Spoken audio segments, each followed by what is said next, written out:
got to change his approach. I mean, I think he did everything possible consistent with the way he views diplomacy. He invited Putin into his home. He shook his hand. He hugged him. He put him in the car. He was a genial host. And, charm, hospitality, talking great about Russia doesn't move Vladimir Putin.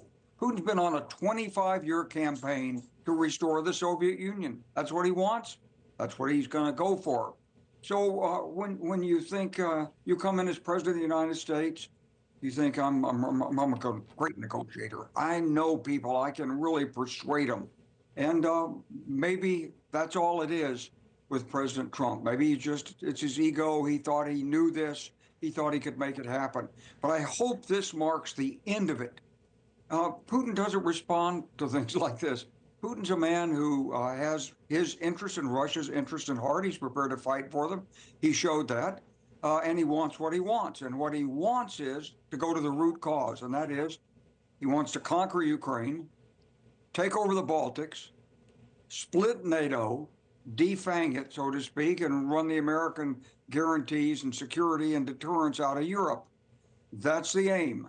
And so it's time for President Trump not to play that game with him.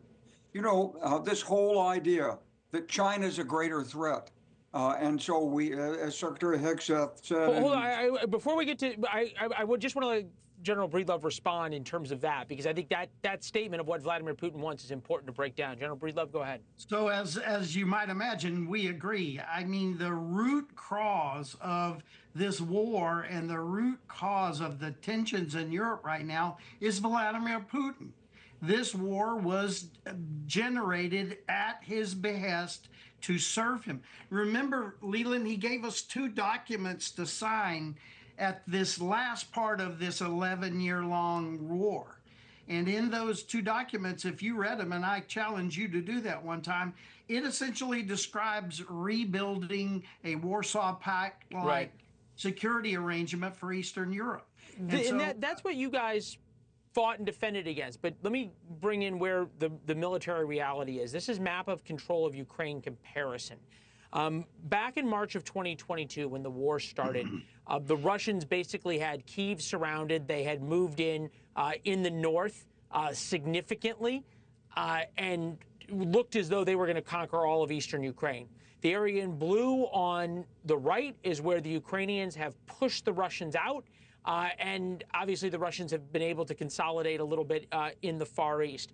General Clark, is there a military solution to this war that is possible, or does this have to be resolved diplomatically? All wars normally end with some kind of diplomatic settlement, unless you do what we did in Iraq, which is making a failed state. So you're going to have to sign something at the end, probably. But don't think that the Ukrainians are defeated.